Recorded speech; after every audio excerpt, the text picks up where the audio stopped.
নমস্কার। বঙ্গীয় বাণিজ্য পরিষদের বৈঠকখানার আড্ডায় আপনাদের সকলকে স্বাগত। আমি গৌরব।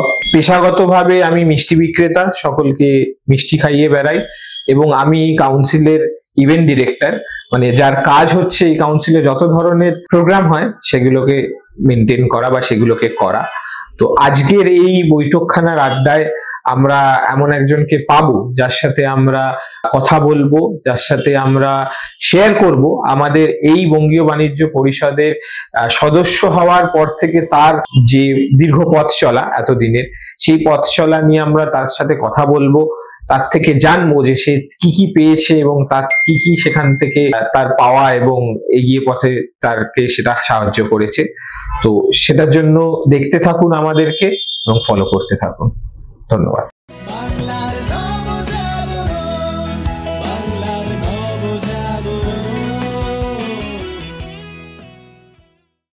বঙ্গীয় বাণিজ্য পরিষদের বৈঠকখানার আড্ডায় আজকের দিনে আমরা পেয়েছি একজনকে আমাদের মধ্যে, আমাদেরই এক সদস্য, তাকে দিয়ে আজকের আমরা এই বৈঠকখানার আড্ডা শুরু করছি এবং যার সঙ্গে আমরা কথোপকথন করব তিনি আমাদের সমস্ত সদস্যদের মধ্যে থেকে একজন অত্যন্ত পরিচিত নাম, খুব তাকে বলবো মানে পরিচিত এবং ইন্সপায়ারিং নেম তাকে বলা চলে। তো আমরা পেয়েছি আমাদের মধ্যে আজকে লিলিদিকে। তো লিলিদি, তোমাকে আজকে আমরা পেয়ে অত্যন্ত খুশি আমাদের এই বৈঠকখানার আড্ডায়। আজকের এই আড্ডার সময়তে আমরা জানাচ্ছি যে আপনারা অবশ্যই আড্ডার সাথে থাকবেন, দেখবেন এবং আমাদের কথোপকথনের মধ্যে দিয়ে আমরা চেষ্টা করব এই বাঙালি ব্যবসার যে নানান দিক আমরা যা বঙ্গীয় বাণিজ্য পরিষদের মাধ্যম দিয়ে আমরা সকলের কাছে পৌঁছতে চাইছি, সেইখান থেকে আমরা যাতে কিছু পেতে পারি। দিদি নমস্কার, আজকে আমাদের এই আড্ডায় আসার জন্য, বৈঠকখানার আড্ডায় আসার জন্য। শুরুতে করবো তোমার সাথে কথা বলা। তো শুরুতে কথা বলার আগে কিছু বেসিক জিনিস আমরা একটু ডিসকাশন করে নিই। সেটা হচ্ছে যে যাতে সবাই তোমাকে চিনতে পারে, যে তোমার নাম অবশ্যই লিলিদি বলতে তো সবাই বুঝতেই পারছে তোমার নাম, তাহলে তোমার পুরো নামটা, তোমার কোম্পানির নাম, মানে তুমি যে কোম্পানিকে রিপ্রেজেন্ট করছো, তারপরে আমরা বাকিটা এগিয়ে নিয়ে যাবো। নমস্কার, আমার নাম লিলি শীল আর আমার কোম্পানির নাম আশীর্বাদ ইনফ্রাকো। আমরা মূলত এয়ার কন্ডিশনের উপরে কাজ করি।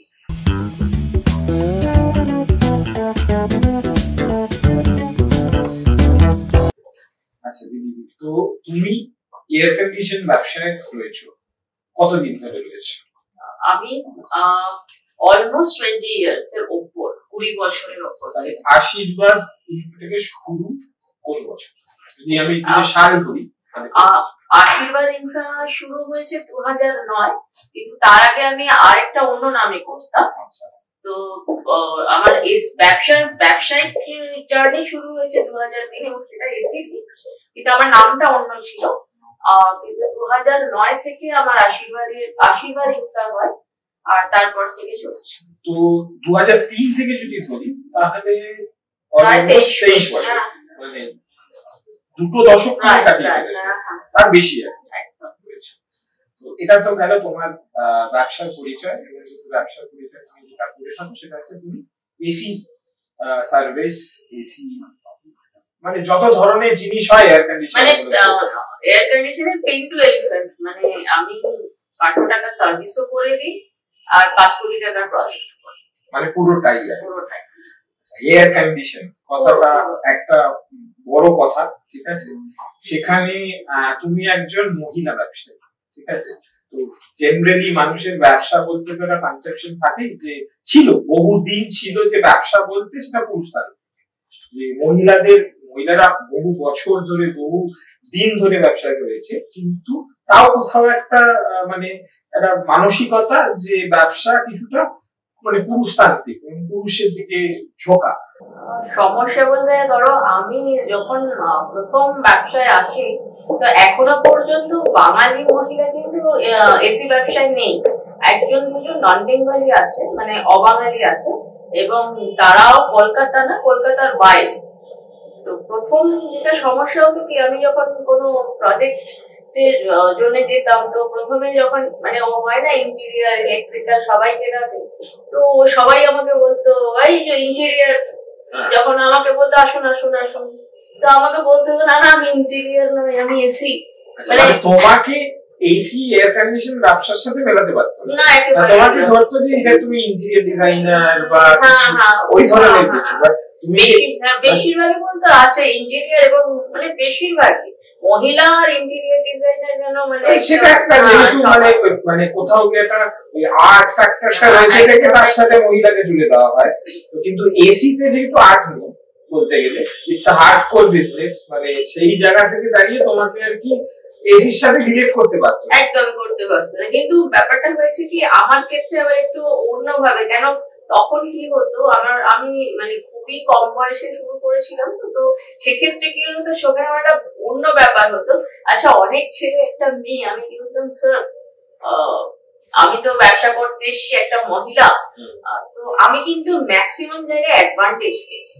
আচ্ছা, মানে বিং এ ওম্যান এন্টারপ্রেনারের একটা মানে অ্যাডভান্টেজ পেয়েছি। একটা তোমাকে ঘটনা বলি যে আমি মানে তুমি বলছো না কিভাবে মহিলারা, আমি একটা সাইটে গেছিলাম, তো দেখবে সাইট গুলোতে না বেশি মহিলাদের অ্যালাউ, দেখবে ওখানে যে লেবাররা কাজ করে, তো আমি গাড়িতে বসেছিলাম, তো আমার সঙ্গে যে গেছিল ও অফিসে গেছে, আমাকে বলেছে গাড়ি থেকে, তো এত গরম হচ্ছে আমি গাড়ি থেকে নেমে পড়েছিলাম, মানে ওখানে পুরো সাইলেন্ট টাইলেন্ট বেজে আর মহিলা ঢুকে পড়েছে সাইটের মধ্যে, মানে একটা বিশাল ব্যাপার।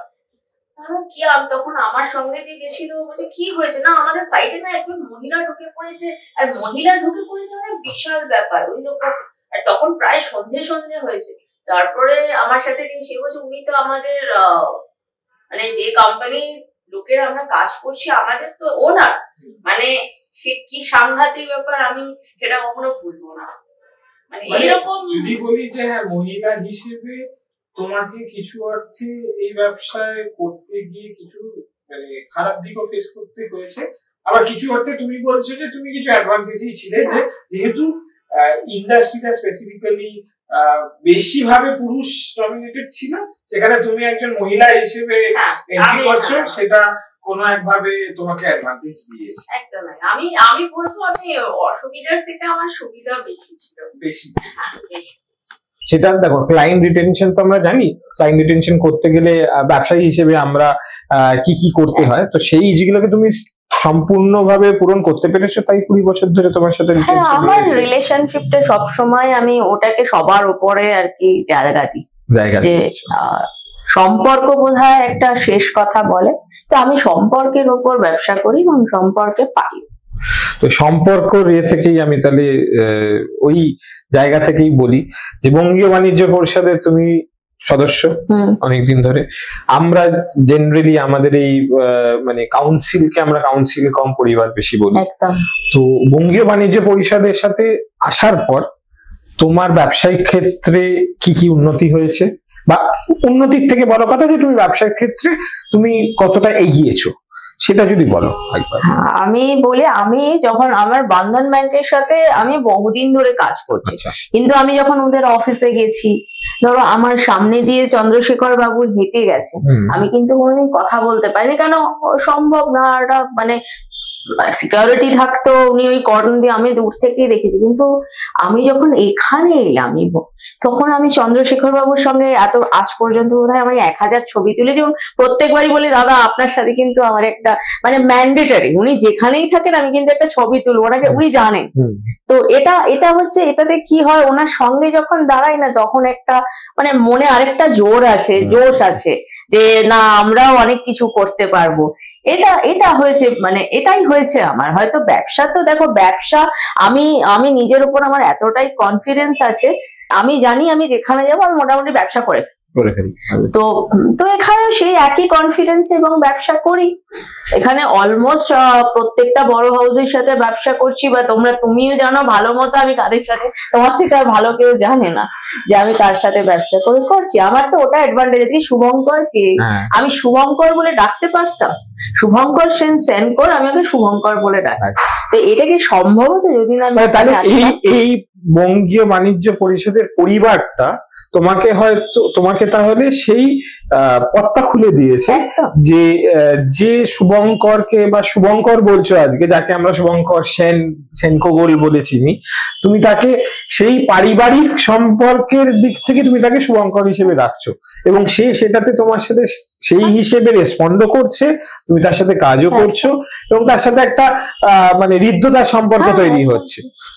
কিন্তু আমি এই কনটেক্সট আমি কিন্তু যখন শুভঙ্করের অফিসে যাই বা গেছি, আমি কিন্তু একবারও বলিনি যে শুভঙ্কর আমি তোমার চেম্বারে, বা আমি জানি ওটার ওয়ার্কিং আওয়ার, আমি কিন্তু সেই প্রফেশন এবং পার্সোনাল দুটো জায়গাকে আলাদা রেখেছো এবং সেটাকে সম্পূর্ণভাবে মেনটেন করেছো। কিন্তু তারপরেও ওই শুভঙ্করকে শুভঙ্কর বলার সাহসটা একদম বঙ্গী বাণিজ্য পরিষদ জুগিয়েছে। তাহলে মানে এটাই হয়তো সব থেকে বড় পাওনা, মানে ব্যবসা অর্থনৈতিক লেনদেন সেটা তো আছেই। দেখো আমরা যারা ব্যবসায়ী 23 বছর আমরা যেখানেই যাবো ব্যবসা করবো, কিন্তু এই যে এখানে এই কাউন্সিলে আসার পরে এই যে সম্পর্কটা না, আর খুব গর্বিত হয়। যেমন ধরো যখন আমরা মারবাড়িতে জায়গায় ওরা বলে আচ্ছা ধরে কাউকে বললাম আচ্ছা ও মেরা চাচা কা দোস্ত হ্যায়, ও চাচা জি হ্যায় সারু ভাই, আমরা যখন বলতে পারি না রে আমাদের তো শুভঙ্কর আছে, আমাদের তো তখন গর্ব তো থাকেই। থেকে বড় কথা একটা বেশ ওই বলে না মানে সিনা তানকে বললাম, মানে খুব আনন্দের সাথে বলা যায় যে হ্যাঁ উনি তো আমার মানে সম্পর্কগত ভাবে হয়তো আছেন। তুমি বলো না, আমি যখন এয়ারপোর্টে যাই মধুরেনো থেকে একটা মিষ্টি কেনা, আর আমি যখন বলবো এই মধুরেনো গৌরব তোমার দোকানের সামনে দাঁড়িয়ে আমি কিন্তু ছবি তুলছি, এইটাকেই বলে হচ্ছে মানে পাওয়া। একদম একদম মানে অর্থনৈতিক বাইরে গিয়ে যেটা পাওয়া যেতে পারে বা যেটা মানে ব্যবসা শ্রীবৃদ্ধির ক্ষেত্রে আরো বেশি ভাবে মানে কি বলে ইম্প্যাক্ট দিতে পারে, সেটা হচ্ছে সম্পর্ক। একদম 23 বছর ধরে তো ব্যবসা করেছি, এরকম না যে অর্থ নেই বা ভীষণ কিছু। 23 বছর ধরে তো অর্থ নিয়েই ব্যবসা করেছো। আমি তো তোমাকে বলছি আমি খুব চ্যালেঞ্জের সাথে বলতে পারি, আমি যেখানেই যাই মোটামুটি সেখান থেকে ব্যবসা করে ফেলি। এটা আমি নিজের এটা আমার আছে। সো আমার কিন্তু কাউন্সিলে আমার এটা লাভ হয়েছে। আরে বাবা, মানে নীলিমা দি ভাবতে পারা যায়, অংশুমান, আমি অংশুমানকে অংশুমান বলছি। সো এগুলো একটা সামথিং অন্যরকম ফিলিং, পাওনা আর কি, ভীষণ ভীষণ। আর জীবনের এই মধ্যভাগে সেই পাওনাটা ভীষণ অনেক বেশি হয়তো সেটা আরো বুস্ট করে, ভীষণভাবে বুস্ট করে যে আরো এগিয়ে যাওয়া, বলে তারপরে বলে ইয়ে দিল মাঙ্গে মোর, মানে আরো মন আরো চাইছে যাতে এগিয়ে যেতে পারে।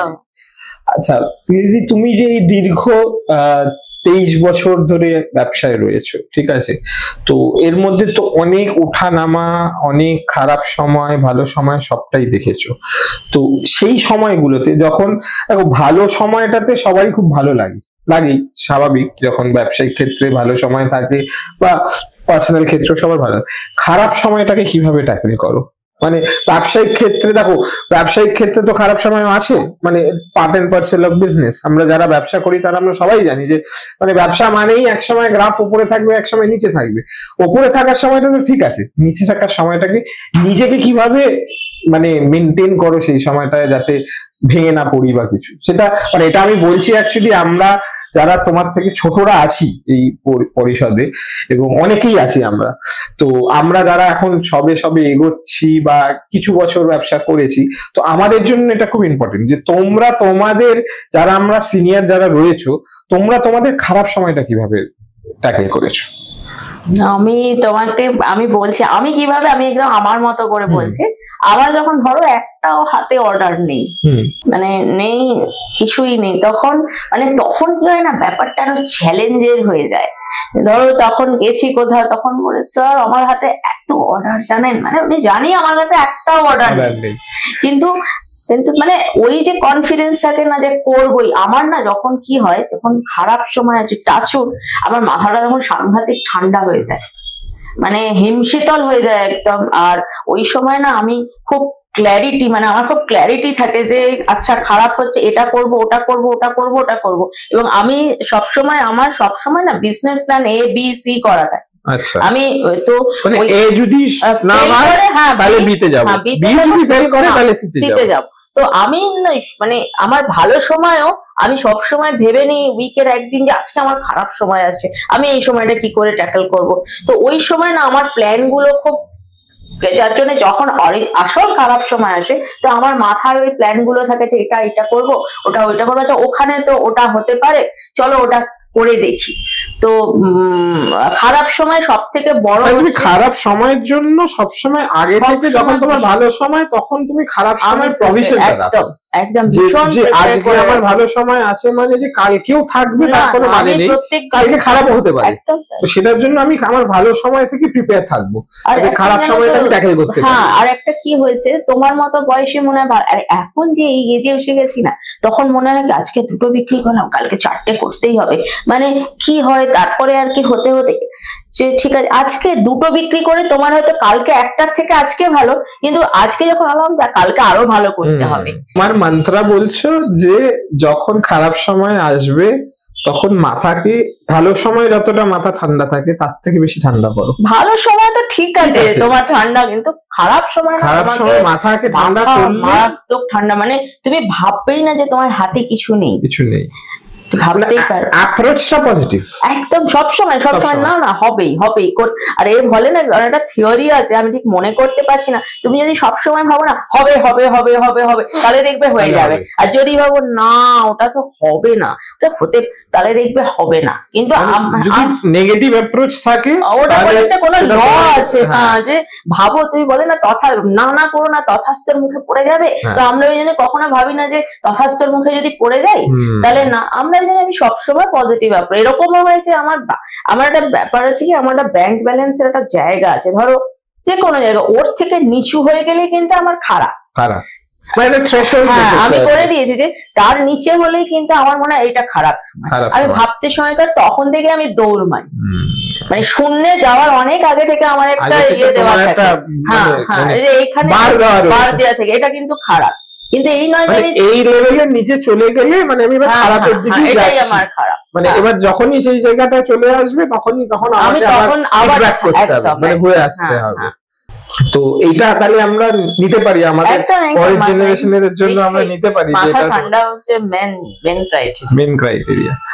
আর যেটা হচ্ছে তোমাকে তাহলে আরেকটা প্রশ্ন যেটা করি, যে তুমি বলছো তুমি মধ্য বয়সে এসছো তোমার ব্যবসায়, তোমার জীবন পথে প্লাস ব্যবসায়, তো তোমার পরে তোমার যে জেনারেশন রয়েছে তুমি কি তাকে আনবে ব্যবসায়?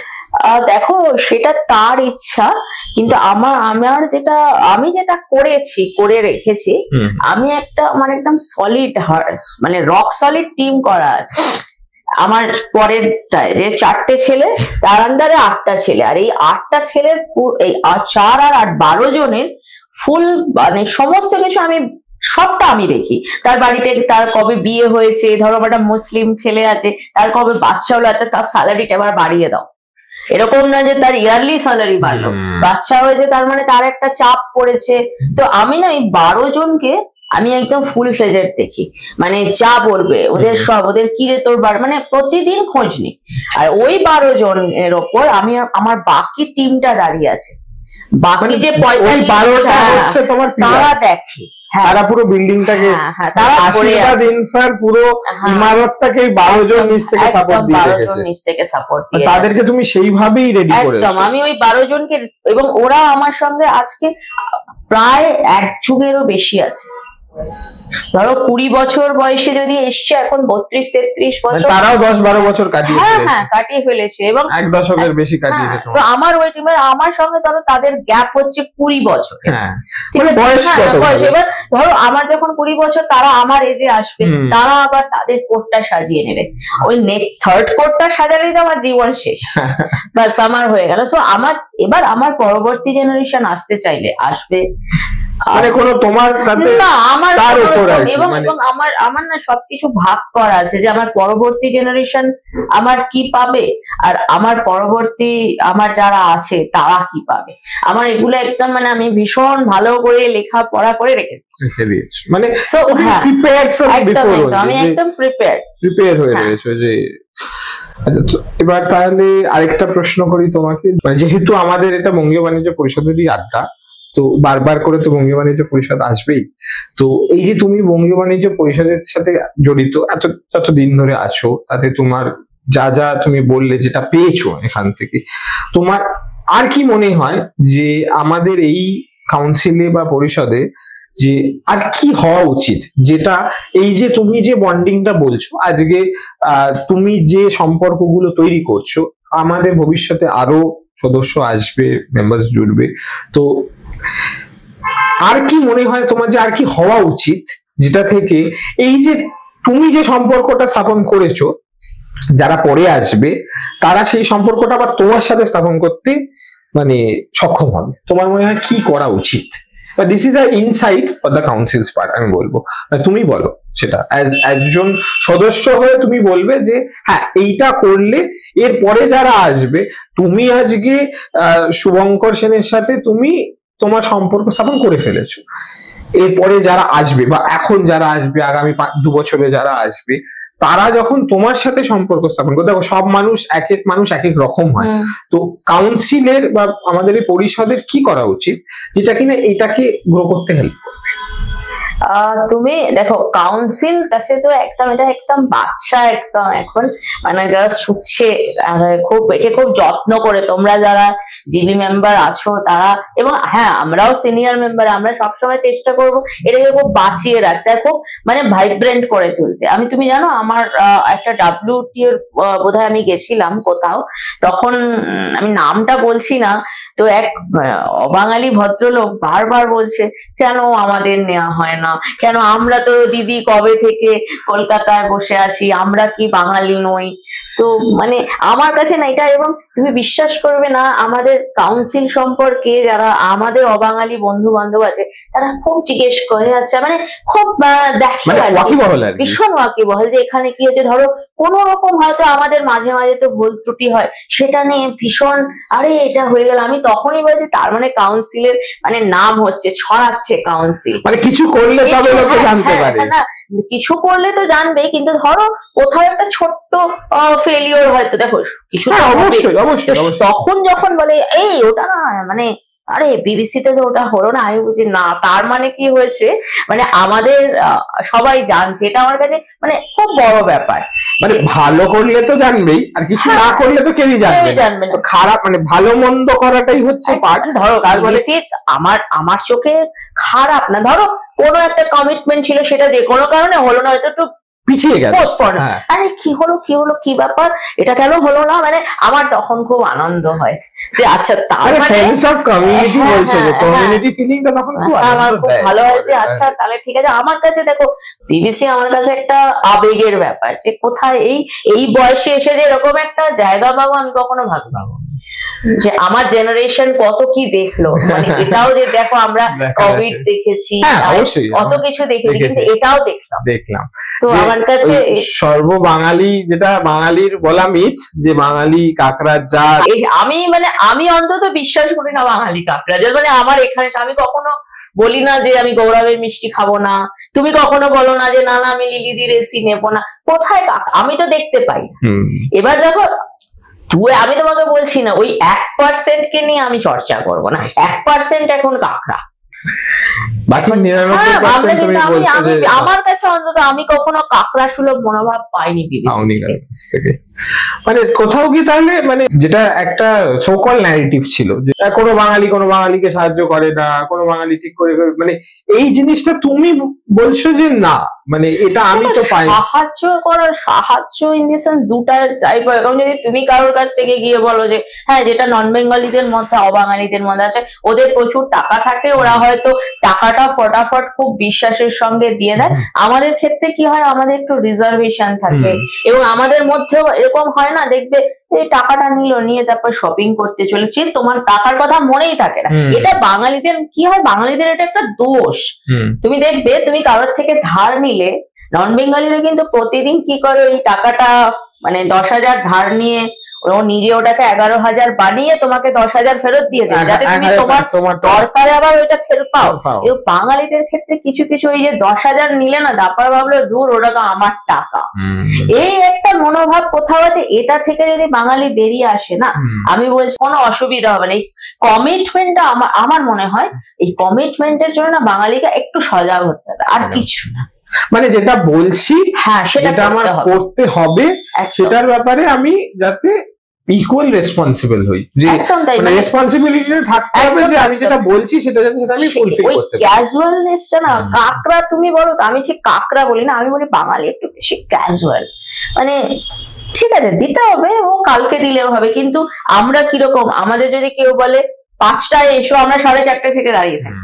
আবার দেখবে ম্যাক্সিমাম বাঙালি যেটা করে 5টা বললে 6টার সময় চলে গেল, ও ঝাড় দিবি কি।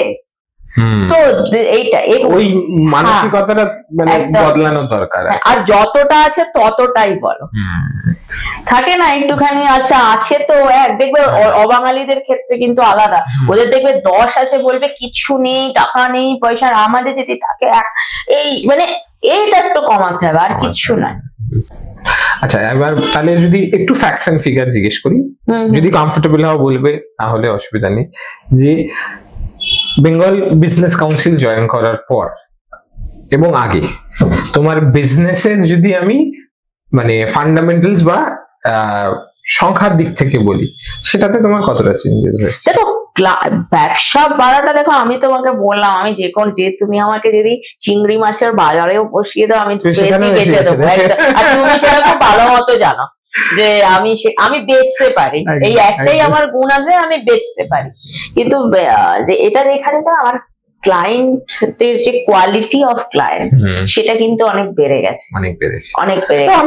আমি তোমাকে ফিগার জিজ্ঞেস করছি না, বাট আমি বলবো যে হ্যাঁ, যদি আমি বলছি তোমাকে, ধরো আমি যদি মাসে আগে 100টা বিক্রি করতাম, এখন আমি 120টা বিক্রি করি, 20% জাম্প আমি বলবো, মানে অ্যাভারেজ বলছি, মানে সেটা ফিগার তো ওরকম ভাবে করা যায় না। মানে তুমি যদি আগে 100টা এসি বেচতে। আর একটা কথা বলি, মানে আমার বেঙ্গল বিজনেস কাউন্সিলে যোগ দেওয়ার পরে একটা অনির্বাণের একটা গ্রুপে মেসেজ ছিল, হয়তো তোমরা পড়েছো, যে আমি 1 ঘন্টার মধ্যে এসি লাগিয়ে দিয়েছি। এবং ওই স্টার্টিং পয়েন্টের পর থেকে আমার মনে হয় না আজকের দিন পর্যন্ত এরকম কোনো দিন গেছে আমি বেঙ্গল বিজনেস কাউন্সিলের কোনো ক্লায়েন্টের কোনো কাজ করি, অনির্বাণ দত্তর কথা বলছো, জজ টেলিগ্রাফ, মানে আমি একটা 500 টাকা রিপেয়ারও পাই, এরকম যেদিন মানে আমার মনে পড়ছে না। অ্যাটলিস্ট আমি যদি আজকে থেকে লাস্ট 3 মাস দেখি, আমার মনে পড়ছে না যেদিন কোনোদিন মানে আমার কোনো মানে সদস্যের কাজ আশীর্বাদ করেনি,